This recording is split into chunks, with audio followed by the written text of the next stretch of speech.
आप सभी का इस YouTube चैनल में हार्दिक स्वागत और अभिनंदन है। आप जिस प्रकार से पिछली कक्षाओं के प्रति आपका प्रेम प्रदर्शित हुआ है उसके लिए हम आपको हृदय से आभार प्रकट करते हैं। जैसा कि हमने आपको पहले से विदित किया था कि हमारी जो एक कक्षाएँ रहेंगी उसमें सबसे पहला जो टॉपिक था उसमें वर्ण विचार की कक्षाएँ थीं, जिसको मैंने 2 वीडियोज़ में 2 कक्षाओं के माध्यम से आप तक पहुंचाई हैं। और ये कक्षाएं जो हमारी हैं यहाँ पर, ये जो हमारी कक्षाएं हैं ये आपके लिए बहुत ही उपयोगी सिद्ध होंगी। अब इसी क्रम में हम आज भाषा खंड शुरू कर रहे हैं और लगभग 1 से 2 कक्षाओं में इस खंड को हम पूरा करेंगे। और जितने भी महत्वपूर्ण प्रश्न यहाँ से बनते हैं उन सभी के क्रमशः 1 बाय 1 क्वेश्चन हम यहाँ पे आपको कराएंगे और साथ में ये जो इसका कंटेंट होगा वो भी साथ में लिखेंगे, जिससे आपको समझ आए कि परीक्षा में यहाँ किस प्रकार से प्रश्न पूछे जाते हैं। तो आज हम आपके साथ भाषा खंड का टॉपिक प्रारंभ कर रहे हैं। आइए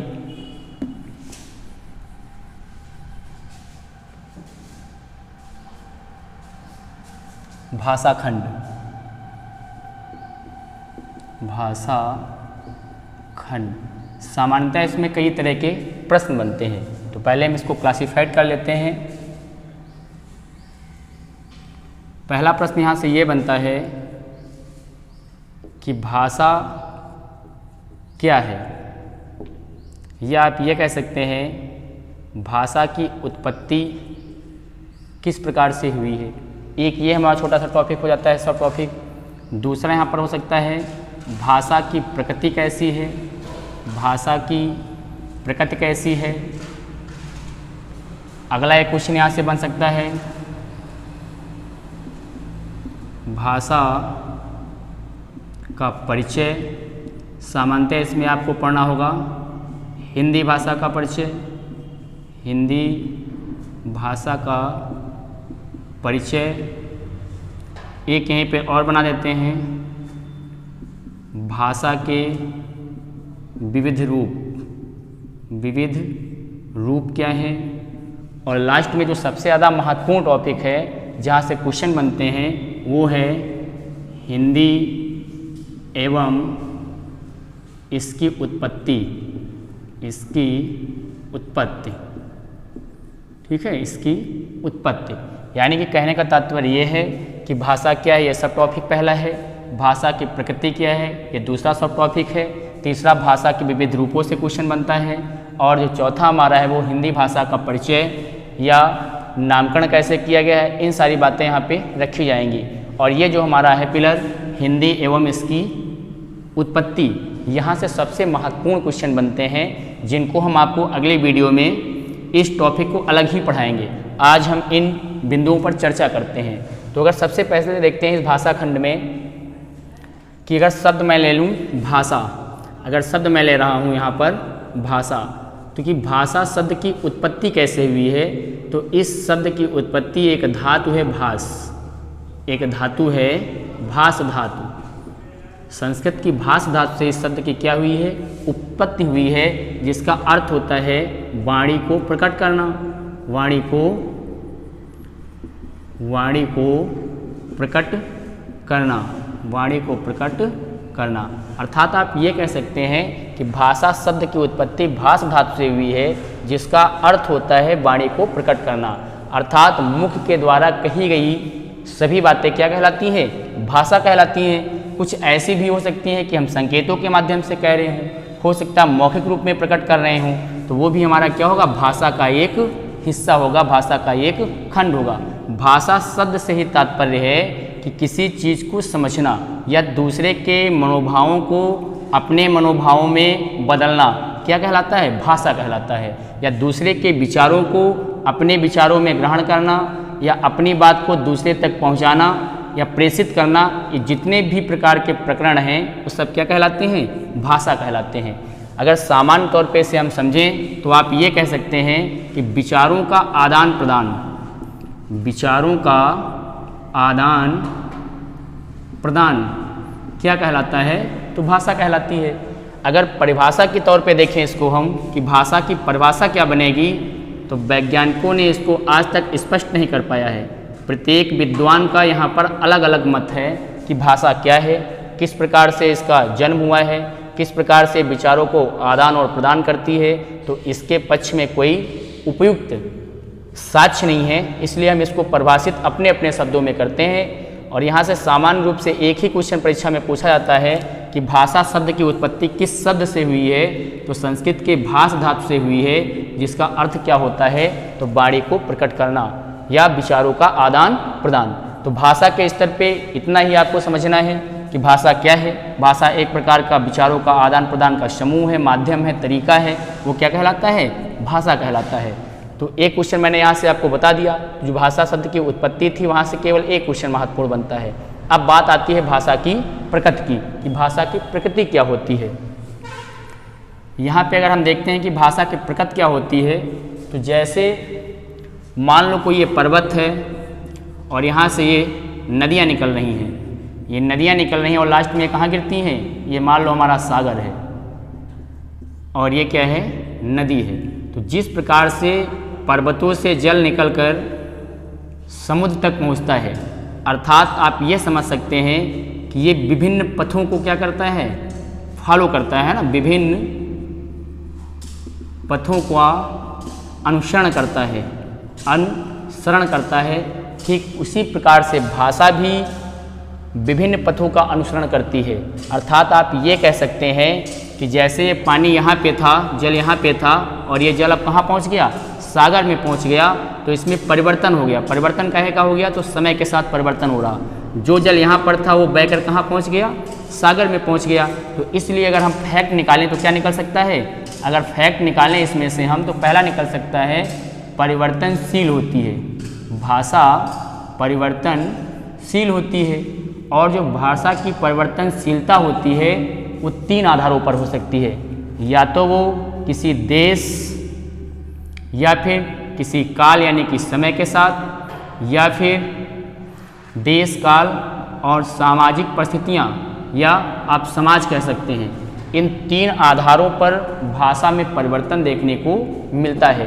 तो आप सामान्य तौर पे ये कह सकते हैं कि जो भाषा होती है, भाषा की जो प्रकृति होती है वो नदी के जल के समान होती है। जैसे नदी का जल पर्वतों से बहकर सागर तक जाता है और अपने विभिन्न पथों का अनुसरण करता है, उसी तरह से जो भाषा होती है वो देश काल सामाजिक परिस्थितियों के अनुरूप परिवर्तित होती रहती है। जैसे किसी देश में हिंदी बोली जाती होगी, किसी देश में रोमन लिपि की भाषाएं बोली जाती होंगी, किसी देश में अन्य भाषाएं बोली जा रही होंगी। उसी तरह से काल का मतलब होता है समय। जैसे आदिकाल में भाषाओं का रूप क्या रहा होगा, मध्यकाल में विभिन्न प्रकार की भाषाओं में परिवर्तन हुआ होगा, और अगर आप आधुनिक काल में देखें तो भाषाओं में परिवर्तन देखने को मिलता है। तो काल के स्थान पे भी जो भाषा होती है वो परिवर्तित होती रहती है। इसी तरह से सामाजिक जो परिस्थितियाँ होती हैं, अगर समाज का हिस्सा कोई बहुत पिछड़ा है तो वहाँ की भाषा बोली में बहुत बड़ा अंतर आपको मिलेगा। अगर समाज का कोई हिस्सा बहुत ही अग्रणी भूमिका में है तो उसकी भाषा और बोली में क्या देखने को मिलेगा, अंतर देखने को मिलेगा। तो पहली बात यहाँ से ये निकल कर आती है कि भाषा क्या होती है, तो बहुत ही परिवर्तनशील होती है। एक लाइन भी इसके बारे में कही गई है कि कोस कोस पर बदले पानी, कि कोस कोस पर बदले पानी, कोस कोस पर बदले पानी, 4 कोस पर बानी, 4 कोस पर बानी। कहने का तात्पर्य यह है कि इस कथन को बहुत सारे कवियों ने अपने तरीके से प्रस्तुत किया है। तो मैंने एक साधारण तौर पे एक वाक्य लिख दिया कि कोस कोस पर बदले पानी, 4 कोस पर बानी, 4 कोस पर बानी। यानी कि अगर एक एक कोस पे जल बदल रहा है तो ये पक्का है कि 4 कोस पे बाणी में परिवर्तन देखने को मिलेगा। और वो जो परिवर्तन होता है वो किस आधार पर होता है, तो देश काल और सामाजिक परिस्थितियों के आधार पर होता है। इसलिए इसको हम क्या मानते हैं कि भाषा क्या होती है, तो परिवर्तनशील होती है। अगर कभी परीक्षा में एक क्वेश्चन आ जाए ऐसे कि भाषा की प्रकृति के लिए निम्नलिखित में से क्या सही है, और एक ऑप्शन अगर आपको वहाँ पे मिल जाए कि भाषा परिवर्तनशील होती है, तो ये ऑप्शन आपके लिए क्या होगा, सही होगा। कि भाषा समय समाज और देश के हिसाब से क्या करती है, परिवर्तित होती रहती है। यहाँ तक कि कोई बच्चा हो तो जो बचपन में वो बोलता है वो भाषा अलग होती है, लेकिन जैसे जैसे वो वयस्क होता है उसकी भाषा में परिवर्तन देखने को मिलता है। कहने का मतलब व्यवहारिक जीवन में भी आप भाषा को बदलते हुए देख सकते हैं। अब इसी का अगर दूसरा रूप देखें कि भाषा की प्रकृति कैसी होनी चाहिए, तो अगर इसका दूसरा फैक्टर निकालें, ये पहला फैक्टर हो गया और एक दूसरा, तो भाषा बहुत ही सरल होनी चाहिए। यानी कि जब भाषा का हम प्रयोग करें तो भाषा ऐसी हो कि प्रत्येक व्यक्ति इसको आसानी से ग्रहण कर सके। दूसरा, सुबोध होनी चाहिए। सुबोध का तात्पर्य है कि आप ऐसी भाषा का प्रयोग करें, ऐसी लिखावट का प्रयोग करें जो बहुत ही अच्छे तरीके से उसको पढ़ा जा सके, समझा जा सके। तो इसलिए आप ये भी कह सकते हैं भाषा सरल होनी चाहिए, सुबोध होनी चाहिए, है ना, और समय के साथ परिवर्तनशील होनी चाहिए। तो ये टॉपिक आपका बन गया भाषा की प्रकृति से, कि भाषा की प्रकृति कैसी होती है। तो आपने ये समझ लिया कि भाषा जैसे जल की तरह से जल समय के साथ बहता रहता है, ठीक उसी प्रकार से भाषा समय, देश और काल और समाज की परिस्थितियों के अनुसार बदलती रहती है। और जो भाषा का स्वभाव होना चाहिए वो सरल होना चाहिए, सुबोध होना चाहिए। यानी कि अगर सामने वाले से हम किसी प्रकरण पर कोई बात कर रहे हों तो उसको आसानी से वो सारे तथ्य समझ में आ जाएं। अगर समझ में नहीं आएंगे तो फिर भाषा का कोई औचित्य नहीं रहेगा। तो यानी कि भाषा औचित्यपूर्ण होनी चाहिए। ये जो क्वेश्चन यहाँ से बनते थे मैंने आपसे बात कर ली कि भाषा की प्रकृति कैसी रहती है। अब हम बात करते हैं भाषा के विविध रूप क्या हो सकते हैं। यहाँ से अगर सबसे छोटा एग्जाम देखें तो टेट का होता है, उत्तर प्रदेश में टेट्स में भी क्वेश्चन बनते हैं। वो किसी जगह का किसी स्टेट का हो सकता है, ये स्टेट सीटेट में भी क्वेश्चन यहाँ से बनता है। और अगर आप पीसीएस जैसे एग्जाम दे रहे हैं तो इस खंड से या भाषा के विविध रूप से जो क्वेश्चन बनता है सीसैट में बनता है, तो सीसैट में बन सकता है। अगर आप पीसीएस के थ्रू आरओ का एग्जाम दे रहे हैं तो उसका भी क्वेश्चन कहाँ से बनता है, भाषा के विविध रूपों से बनता है। अब सीसैट में जब आप दे रहे होंगे पेपर तो यहाँ से भी क्वेश्चन आपका निर्मित हो सकता है कि भाषा की प्रकृति क्या है। तो आपको बस एक ही कॉन्सेप्ट यहाँ पे पकड़ लेना है कि जैसे जल बहते हुए परिवर्तित होता है वैसे भाषा परिवर्तित होती है। किन आधारों पर परिवर्तित होती है, तो मैंने बात कर ली आपसे, देश के आधार पे, काल के आधार पे और समाज की परिस्थितियों के आधार पर भाषा परिवर्तनशील होती है। तो अब हम बात करते हैं भाषा के विविध रूपों को।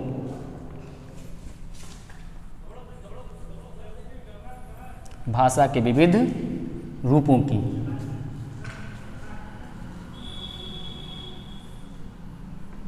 तो भाषा के विविध रूप क्या होते हैं। देखिए, सामान्य तौर पे इसको हम दो तरह से बांट कर पढ़ेंगे। कोई वनडे एग्जाम बहुत छोटा एग्जाम होता है तो उसमें दो रूप आते हैं। अगर भाषा के विविध रूपों में हम देखें तो सबसे पहला होता है दो तरह से, यानी कि सामान्य अर्थों में इसका क्या अर्थ होता है, और एक होता है विशिष्ट अर्थों में। मान सकते हैं विशिष्ट अर्थों में क्या होता है, विशिष्ट अर्थों में। तो सामान्य अर्थों में अगर हम देखें तो भाषा दो तरह की होती है। एक होती है कथित और एक होती है लिखित। यानी कि भाषा के केवल प्रारंभिक स्तर पे देखा जाए तो केवल और केवल दो रूप देखने को मिलती हैं, एक कथित और दूसरा लिखित। अगर आपसे टेट के लेवल पे एक क्वेश्चन आ जाता है कि सबसे पहले कौन सी भाषा रही है, तो कथित रही है। इसी कथित को ही कुछ लोग क्या बोल देते हैं, मौखिक कह देते हैं, और इसी को ही हमको सांकेतिक भाषा कहते हैं। और जो लिखित होती है वो लिखकर प्रकट होती है। तो केवल और केवल सामान्य अर्थों में दो रूप होते हैं, चाहे कथित कह लो, चाहे मौखिक कह लो, चाहे सांकेतिक कह लो। अगर हम यहाँ पे जैसे आपसे कहना चाहें तो कथित का मतलब हो गया कहकर। जो भाषा कहकर प्रयोग की जाती है वो क्या होती है, कथित होती है। और जो भाषा लिखकर प्रयोग होती है, लिखकर प्रयोग की जाती है, वो भाषा क्या होती है, तो लिखित भाषा होती है। तो अगर कभी पेपर में क्वेश्चन ऐसे आ जाए कि सामान्य अर्थों में भाषा क्या है, तो दो रूप हैं, कथित और लिखित। लिखकर प्रयोग करें तो लिखित, कहकर प्रयोग करें तो कथित। लेकिन टेट जैसे एग्जाम में यहाँ से क्वेश्चन बनता है कि कोई बच्चा है तो सबसे पहले कौन सी भाषा का प्रयोग करता है, तो कथित का प्रयोग करता है। और एक क्वेश्चन यहाँ से ये बन जाता है कि कोई बच्चे का सबसे पहला जो गुरु होता है वो कौन होता है, तो उसका गृह होता है, यानी कि घर होता है। और घर में उसका शिक्षक कौन होता है, तो सबसे पहले देखें तो माना जाता है उसकी माता क्या होती है, उसका शिक्षक होती है या शिक्षिका होती है सबसे पहली। लेकिन अगर यही क्वेश्चन इस रूप में पूछ लिया जाए कि कोई बच्चा है वो बच्चा मानक रूप से कहाँ सीख रहा होगा। कोई बच्चा है और ये बच्चा मानक भाषा कहाँ से ग्रहण करता है, मानक भाषा कहाँ से ग्रहण करता है, कहाँ से ग्रहण करता है, तो आपको हमेशा बताना होगा विद्यालय। क्या होगा, विद्यालय। यानी कि बच्चा सीखता सबसे पहले कहाँ है, तो घर में सीखता है, और उसकी माँ सबसे पहली शिक्षिका कौन होती है, तो उसकी माँ को माना जाता है। लेकिन यही बच्चा जब सबसे पहले मानक भाषा को सीखता है, तो ये मानक भाषा कहाँ सीखता है, विद्यालय में सीखता है। मानक भाषा का तात्पर्य है कि उसकी भाषा में जो अशुद्धियाँ हैं, बात करने का जो तरीका है, उसका लहजा है, उसमें परिवर्तन कैसे होता है, यानी कि नियम कानूनों में बनकर भाषा को सीखने की जो क्रिया है वो विद्यालय में होती है।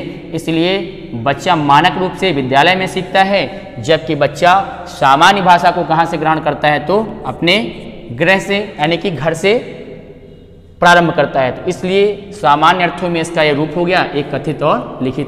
अब इसका हम देखते हैं कि विशिष्ट अर्थों में जो क्वेश्चन टेट सीटेट के बनते हैं वो ज़्यादातर यहाँ से बनते हैं, और जब विशिष्ट अर्थों में जाते हैं तो यहाँ से जो क्वेश्चन बनने वाले होते हैं तो थोड़ा बड़े एग्जामों में ज़्यादा पूछे जाते हैं। तो अब हम बात कर रहे हैं विशिष्ट अर्थों में कि भाषा क्या होती है। देखिए,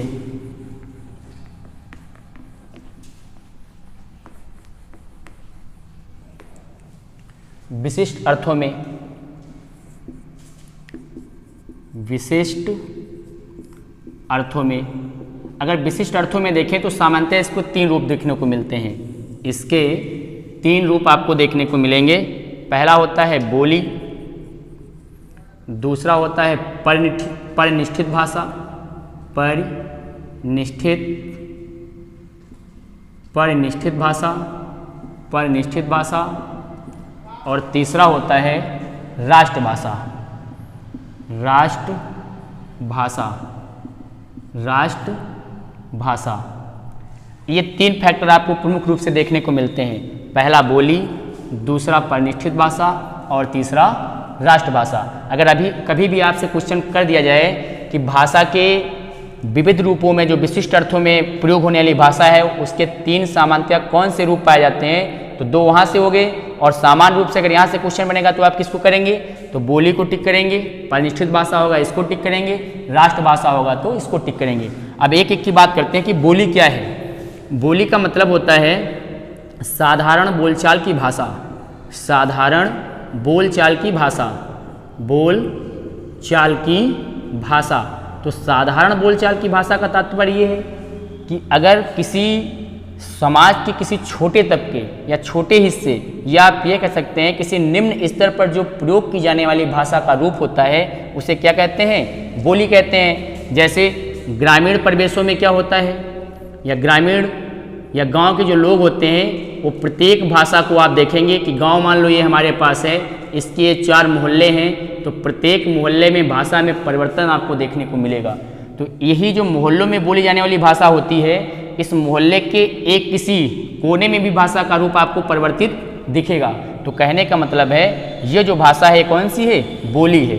अर्थात भाषा का वह रूप जो बहुत ही निम्न स्तर पर बोला जाता है और विभिन्न क्षेत्रों में इसके रूप परिवर्तित होते रहते हैं, तो क्या कहलाता है, बोली कहलाता है। जैसे मगही है, भोजपुरी है, ये सब क्या है, हमारी बोलियां हैं। तो गांव स्तर पर जैसे बोल देते हैं आइब, जाइब, नहाइब, धोइब, तो ये कैसी हो गई, ये बोलियां हैं। उन छोटी छोटी स्तरों की ये भाषाएं बन गई। लेकिन इसी भाषा को अगर हम क्या कर दें, व्याकरण से परिष्कृत कर दें, क्या कर दें, व्याकरण से परिष्कृत कर दें, व्याकरण से परिष्कृत कर दें, अर्थात व्याकरण के नियमों का पालन करें, तो क्या बन जाती है, परिनिष्ठित भाषा बन जाती है। जैसे यहाँ पे आइब था तो यहाँ पर क्या बन जाएगा, आना बन जाएगा। यहाँ पर जाइब था तो यहाँ पर क्या बन जाएगा, जाना बन जाएगा। यहाँ पर नहाइब था तो यहाँ पर क्या बन जाएगा, नहाना बन जाएगा। यहाँ पर धोइब था तो यहाँ पर क्या बन जाएगा, धोना बन जाएगा। कहने का मतलब ये ग्रामीण परिवेश की भाषा होगी, इसको हमने व्याकरण से क्या कर दिया, परिष्कृत कर दिया, तो ये क्या बन गई, आना, जाना, नहाना, धोना। अर्थात आप ये कह सकते हैं कि जब कोई बोली को व्याकरण से परिष्कृत कर दिया जाता है तो क्या बन जाती है, परिनिष्ठित भाषा बन जाती है। और जब यही परिनिष्ठित भाषा किसी राष्ट्र के बहुसंख्यक लोगों के द्वारा, किसी राष्ट्र के बहुसंख्यक लोगों के द्वारा बोली जाने लगती है तो क्या बन जाती है? राष्ट्रभाषा का रूप ले लेती है। यहाँ पर राष्ट्रभाषा और राजभाषा दोनों में अंतर है। केवल हम राष्ट्रभाषा की बात कर रहे हैं, राजभाषा की बात यहाँ पर हम नहीं कर रहे हैं, क्योंकि ऐसे कई क्वेश्चन हैं। हम आपको जब हिंदी एवं इसकी उत्पत्ति समझाएंगे तो वहाँ पर हम बात करेंगे कि राजभाषा क्या होता है। एक बार पुनः हम राष्ट्रभाषा को वहाँ पर चर्चित करेंगे कि राष्ट्रभाषा क्या होता है, भाषा क्या होता है, विभाषा क्या होता है और उपभाषा क्या होता है। इन सारी बातें वहाँ पर पुनः रखेंगे, क्योंकि यहाँ पे हमें हिंदी एवं इसकी उत्पत्ति पढ़ना होगा। तो इन सारे कारकों का बहुत ही बड़ा योगदान है उसमें। तो आपको बस यहाँ समझ लेना, अगर क्वेश्चन पूछे बोली क्या है, साधारण जनता की बोलचाल की जो भाषा है वो क्या कहलाती है? बोली कहलाती है। बहुत ही निम्न स्तर के क्षेत्रों में बोली जाने वाली जो भाषा होती है वो क्या कहलाती है? तो बोली कहलाती है। जैसे मैंने उदाहरण के तौर पे आपको बताया, आइब जैब नहैब धोइब खाइब पियब, है ना। अब इसी में अगर व्याकरण लगा दिए तो क्या बन जाएगी? परिनिष्ठित भाषा बन जाएगी। इसे क्या कहेंगे? आना जाना नहाना धोना बन जाएगा। और जब यही परिनिष्ठित भाषा किसी समाज के एक बहुसंख्यक लोगों के द्वारा बोली जाने लगती है तो इसे क्या कहते हैं? राष्ट्रभाषा कहते हैं। जैसे भारत के अंदर सामान्यतः उत्तर भारत में अगर देखें तो बोलियां अपनी अपनी सबकी है। परिनिष्ठित भाषा में अगर व्याकरण लगाते तो शुद्ध हो जाती है, लेकिन सामान्यतः हिंदी लगभग उत्तर भारत के प्रत्येक राज्यों में क्या होती है? बोली जाती है। इसलिए वो क्या बन जाती है? राष्ट्रभाषा का रूप ले लेती है। राजभाषा की हम बात नहीं कर रहे हैं, आप कंफ्यूजन में नहीं होना, हम केवल राष्ट्रभाषा की बात कर रहे हैं। राजभाषा, राष्ट्रभाषा, भाषा, विभाषा, उपभाषा, हिंदी एवं इसकी उत्पत्ति अगले वीडियो में हम आपसे बात करेंगे। तो ये हमारा यहाँ से क्लियर हो गया कि कैसे कैसे इसमें परिवर्तन होता है। तो अगर आप क्वेश्चन आया तो आप आसानी से कर सकें कि बोली क्या है? निम्न स्तर पर बोली जाने वाली भाषा बोली कहलाती है। यानी कि भाषा का सबसे छोटा रूप या बिगड़ा रूप अगर देखें तो क्या होती है? तो बोली होती है। व्याकरण से शुद्ध हो गई तो परिनिष्ठित भाषा बन गई, और जब परिनिष्ठित भाषा बहुसंख्यक लोगों के द्वारा बोली जाने लगी तो क्या बन गई? राष्ट्रभाषा बन गई। तो यहाँ से जो क्वेश्चन फॉर्मेट होते हैं आप, और ये भी है कि जो प्रश्न होता है उसका उत्तर प्रश्न के हिसाब से आपको देना है कि प्रश्न ने क्या पूछा, तभी आप उत्तर निकाल पाएंगे। क्योंकि कंपटीशन की दुनिया में ये नहीं होता है कि आप जो यहाँ पे पढ़ रहे हैं वो डायरेक्टली वहाँ पे आएगा। वो प्रश्न के अनुसार ही आपको उत्तर देना होता है। उसमें जो विकल्प होते हैं उन विकल्पों के आधार पे ही उत्तर आपको देना होगा। उन विकल्पों में से ऐसा भी हो सकता कि आपको चारों सही लगें, लेकिन उसमें जो सबसे सटीक होगा उसी को आप क्या करते हैं? मार्क करते हैं। तो इसलिए ये हमारी तरफ से भाषा के विविध रूप क्या हो गए? पूरे हो गए। आज हम फिर से इसमें पढ़ रहे हैं कि भाषा का परिचय।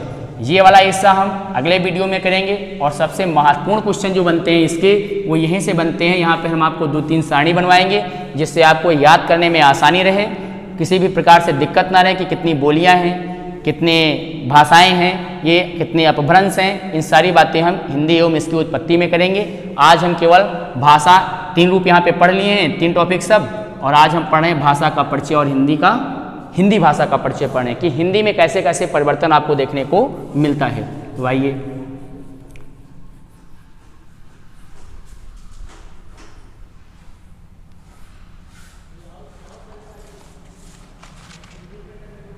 देखिए, यहाँ पे कुछ शब्द हम लिख रहे हैं, कभी कभी पूछ लिया जाता है। जो यहाँ से क्वेश्चन बनते हैं हम उन्हीं की बातें करते हैं सीधे सीधे।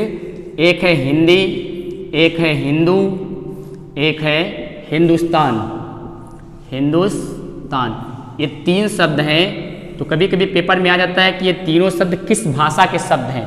तो हिंदी, हिंदू, हिंदुस्तान, ये अगर हम तीनों शब्दों को देखें तो ये संस्कृत के नहीं हैं, ये संस्कृत के नहीं हैं, ये फारसी के शब्द हैं। किस भाषा के शब्द हैं? तो फारसी भाषा के शब्द हैं। कभी क्वेश्चन यहाँ पे बनता है कि हिंदी, हिंदू, हिंदुस्तान किन भाषाओं से लिए गए हैं, किन भाषाओं से उद्धृत हैं? तो ये फारसी भाषा के क्या हैं? शब्द हैं। अब इसी में हम पढ़ रहे हैं कि भाषा का परिचय कैसे कैसे हमारे सामने आया। तो हिंदी भाषा का अगर नामकरण देखें, हम हिंदी भाषा का नामकरण देखें तो इसका जो श्रेय है वो किसको जाता है? तो अगर यहाँ पर हम देखें तो सबसे पहले ये माना जाता है कि इसका नामकरण ईरानियों ने किया। इसके बाद मध्यकाल में आएंगे तो और परिवर्तन आपको देखने को मिलेगा, क्योंकि पहले हिंदी नहीं थी। हिंदी का जो वर्तमान में रूप प्रचलित है या जो हिंदी में वर्तमान में शब्द प्रचलित है वो पहले नहीं था। तो ये माना जाता है कि हिंदी का नामकरण सबसे पहले किसने किया था? तो ईरानियों ने किया था। और भारत के मुस्लिम जो कवि थे मध्यकाल के, उन्होंने भी इसका प्रयोग अपने अपने विभिन्न रचनाओं में विभिन्न रूप में किया है। वो आपके सामने हम रख रहे हैं और वहीं से जब क्वेश्चन बनेगा तो डायरेक्टली पूछ लिया जाता है कि ये भाषा कैसी है और ये कहाँ पे इसका उल्लेख है, तो आप सीधे मार्क करेंगे। तो पहला हो गया कि हिंदी, हिंदू, हिंदुस्तान, ये कहाँ के हैं, तो फारसी के हैं। फिर नामकरण किसने किया, तो ईरानियों ने सबसे पहले हिंदी का नामकरण किया। इसके बाद आता है हिंदी भाषा का जन्म अगर देखें तो ये माना जाता है कि हिंदी भाषा का जन्म उत्तर भारत में हुआ, उत्तर भारत में हुआ, उत्तर भारत में हिंदी भाषा का जन्म हुआ है। और नामकरण किसने कर दिया, ईरानियों ने कर दिया। अब इसी में से कभी और क्वेश्चन बन जाते हैं एक आध, जैसे एक है कि सामान्य अर्थ में अगर इसको हम देखें हिंदी को, व्यापक अर्थ में, सामान्य अर्थ में, और एक हमारा होता है विशिष्ट अर्थ में। तो अब यहाँ से क्वेश्चन ऐसे बन जाता है कि मध्यकाल में जो हमारे ईरानी कवि थे वो एक प्रत्यय जोड़ देते थे, जिसका नाम क्या था, इक प्रत्यय था, एक प्रत्यय था। वो इस प्रत्यय को जोड़कर क्या करते थे, हिंदी को हिंदी न कहकर क्या बना देते थे, हिंद धन इक बराबर हो जाता था हिंदीक। क्या बन जाता था, हिंद धन इक, इसको जोड़कर वो बना देते थे हिंदीक, हिंदीक। तो अब वो इस शब्द का प्रयोग करते थे, हिंदी का प्रयोग नहीं करते थे। बाद में क्या होता है, मध्यकाल में भी हिंदी शब्द प्रचलित रहा, लेकिन अगर वर्तमान में देखें हम 6ठी शताब्दी में, तो 6ठी शताब्दी में एक कवि हुए हैं पंचतंत्र, उनका नाम है पंचतंत्र। 6ठी शताब्दी के कवि हैं, 6ठी शताब्दी के कवि, 6ठी शताब्दी के कवि पंचतंत्र। तो इन्होंने अपनी रचनाओं में एक शब्द का प्रयोग किया था, जवाब हिंदी, जवाब हिंदी, या इसी को जवाब के रूप में अगर मुख्य रूप से देखें तो ये जवान शब्द का उल्लेख है, लेकिन कभी कभी मिसप्रिंट हो जाता है, तो लिखा होता है जवान ए हिंदी, जवान ए हिंदी।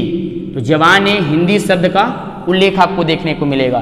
तो इन्होंने हिंदी का प्रयोग किया, लेकिन किस रूप में किया, जवान ए हिंदी के रूप में प्रयोग किया। तो अगर क्वेश्चन कभी पूछा जाए कि 6ठी शताब्दी के जो कवि है पंचतंत्र, इन्होंने किस शब्द का प्रयोग किया था, तो जवान ए हिंदी का प्रयोग किया था, या हिंदी की जो संज्ञा है वो कौन सी दी गई थी हिंदी के लिए, तो जवान ए हिंद की संज्ञा दी गई थी।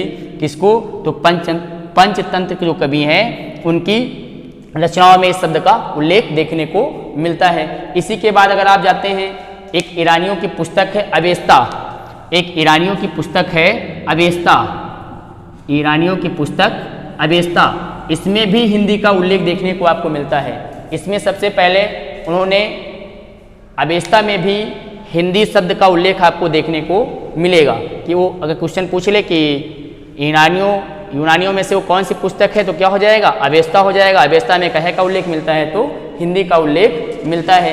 इधर अगर हम देखते हैं मध्यकाल में, तो मध्यकाल में एक और विशेषता आपको देखने को मिलेगी। मध्यकाल में विशेषता क्या है, मध्यकाल में देखेंगे जो मध्यकाल के कवि हुए हैं, मध्यकाल के कवि, इन कवियों में एक विशेषता है कि इन्होंने भाषा शब्द का प्रयोग नहीं किया है। भाषा शब्द का प्रयोग न कर इन्होंने किया है भाखा शब्द का प्रयोग। कौन से शब्द का प्रयोग किया है, भाखा, यानी कि भाषा का रूप किस रूप में किया है, इन्होंने भाखा के रूप में किया है। वो चाहे कबीर हो, तुलसी, इन सब में भाषा के विविध रूप आपको देखने को मिलेंगे। ये माना जाता है, यहीं पे एक हुए हैं अमीर खुसरो, है ना, अमीर खुसरो जी, अमीर खुसरो ने खड़ी बोली का प्रयोग किया है। भाषा का कौन सा रूप, खड़ी बोली का प्रयोग किया है, खड़ी बोली का प्रयोग किया। तो क्वेश्चन पूछा था खड़ी बोली की जनक कौन है, या खड़ी बोली का सर्वप्रथम प्रयोग किसने किया है, तो अमीर खुसरो ने किया है। अगर हम कबीर को देखते हैं, कबीरदास में अगर जाते हैं तो उन्होंने एक लाइन लिखी थी, संस्कीरत है कूप जल भाषा बहता नीर, संस्कीरत है कूप जल भाषा बहता नीर। तो यहाँ पे भी आप देख सकते हैं कि इन्होंने भाषा का प्रयोग कर लिया है। और इसी तरह से मुस्लिम कवियों में हिंदवी शब्द का सबसे पहले प्रयोग अगर देखें, मुस्लिम कवियों में हिंदवी शब्द का प्रयोग सबसे पहले देखें कि किसने किया था, तो एक हैं औफी, औफी, ये हमारे मुस्लिम कवि हुए हैं। तो इन्होंने हिंदी को क्या कहा था, हिंदवी कहा था। तो मैंने कुछ फैक्ट यहाँ पे रख दिए कि अगर आपसे क्वेश्चन बने तो डायरेक्टली उसको क्या करेंगे, मार्क करेंगे। लेकिन यही क्वेश्चन मान लो कि किसी को ऑप्शनल में लिखना हो तो फिर नहीं होगा, क्योंकि हम वनडे एग्जाम के हिसाब से आपको बताया कि जो पीटी के लेवल पे जो प्रश्न पूछे जाते हैं वो आराम से आप क्या कर सकते हैं, सॉल्व कर सकते हैं। तो अब हिंदी, हिंदू, हिंदुस्तान फारसी के शब्द हैं। मध्यकाल में कवियों ने भाषा की जगह पे कौन सा शब्द अपनाया, तो भाखा अपनाया। अमीर खुसरो ने खड़ी बोली की शुरुआत की, यानी कि सबसे पहले खड़ी बोली की अगर भाषाएं देखें कहाँ मिलती, तो अमीर खुसरो में मिलती हैं। हिंदवी शब्द किसने दिया, तो औफी जी ने दिया। अवेस्ता में कहे का वर्णन देखने को मिलता, तो हिंदी का वर्णन देखने को मिलता है। पंचतंत्र की जो रचनाएं हैं या पंचतंत्र की जो भाषा है उसमें किस शब्द का उल्लेख मिलता, तो जवाने हिंदी का उल्लेख मिलता है। तो इस तरह से आपने ये पढ़ लिया कि भाषा का परिचय क्या है, हिंदी भाषा का परिचय क्या है, और यहाँ पे आपने देख लिया उसकी परिभाषा क्या है, उत्पत्ति कैसे हुई है, भाषा कैसी होनी चाहिए, उसका व्यवहार कैसा होना चाहिए, स्वभाव कैसा होना चाहिए, उसके विविध रूपों को आपने पढ़ लिया। तो ये मैंने एक वीडियो में कंप्लीट कर दिया है। अब जो हमारी अगली कक्षा होगी जहाँ से सबसे महत्वपूर्ण क्वेश्चन बनते हैं वो है हिंदी एवं इसकी उत्पत्ति। इसको हम एक वीडियो और देंगे इसमें आपको, जिससे मेरा कंप्लीट हो जाएगा भाषा खंड। तो 2 खंडों में आप भाषा को पढ़ेंगे और जो महत्वपूर्ण प्रश्न बनेंगे इससे बनेंगे, ये बिल्कुल आपको रटा हुआ होना चाहिए। जितने भी क्वेश्चन बनते हैं यहाँ से एक क्वेश्चन बनता है। अगर छोटे छोटे क्वेश्चन कभी क्या होते हैं वनडे एग्जाम में पूछ ले जाते हैं एज ए जीके के रूप में, तो वो कहाँ से आते हैं, यहीं से हिंदी की भाषा खंड से बन जाते हैं। तो दोस्तों मैंने भाषा का एक खंड कंप्लीट कर दिया है और दूसरा खंड हम आपको कल प्रेषित करेंगे। आप इन कक्षाओं को देखें और अपने जीवन में अपने जीवन को उपयोगी बनावें, है ना। लेकिन एक काम आप लोग थोड़ा और करें कि जो आप जो इस कंटेंट को पढ़ रहे हैं, इन क्लासेस को देख रहे हैं, तो इनको थोड़ा शेयर कर दें, जिससे हमारा भी मनोबल दिन प्रतिदिन बढ़ता जाए और आपको हमें संपूर्ण कक्षाएं दे सके। अभी इसी चैनल पे हम आपको लगभग 1 सप्ताह के बाद एनवायरनमेंट की कक्षाएं लेकर दे रहे हैं ना, एनवायरनमेंट की कक्षाएं लेकर आ रहे हैं, जो हमारे TET, super TET, S TET के साथ साथ विभिन्न एग्जामों में प्रयोग होंगी। और ये एनवायरनमेंट की कक्षाएं पूर्ण रूप से होंगी, करंट अपडेटेड होंगी, यानी कि जो भी फैक्ट करंट में चल रहा होगा उस टॉपिक से हम लिंक करके आपको पढ़ाएंगे। तो सबसे पहले एनवायरनमेंट की कक्षाएं ये हिंदी के साथ में चलती रहेंगी और 1 सप्ताह के बाद आपको यहाँ पे हम एनवायरनमेंट की कक्षाएं प्रदान करेंगे। आज यहीं पे हम इसको समाप्त करते हैं। जय हिंद, जय भारत, नमस्कार दोस्तों।